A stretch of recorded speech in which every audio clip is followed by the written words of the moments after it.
আসসালামু আলাইকুম সবাইকে। তো আজকের ভিডিওতে দেখাবো আপনারা কিভাবে ভিসা কার্ড তুলবেন।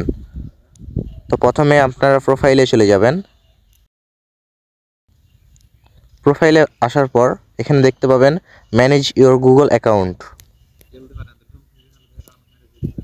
ম্যানেজ ইওর গুগল অ্যাকাউন্টে আসার পর একটু নিচে স্ক্রল করবেন। স্ক্রল করে আসার পর দেখতে পাবেন payment and subscription. Payment and সাবস্ক্রিপশনে ক্লিক করার পর এখানে ভিসা দেখতে পাবেন, ভিসা কার্ড। তারপর এই ভিসা কার্ডের উপরে ক্লিক করবেন। তারপর ওপর ওই 3 ডট আইকন দেখতে পাচ্ছেন, ওই 3 ডটে ক্লিক করবেন।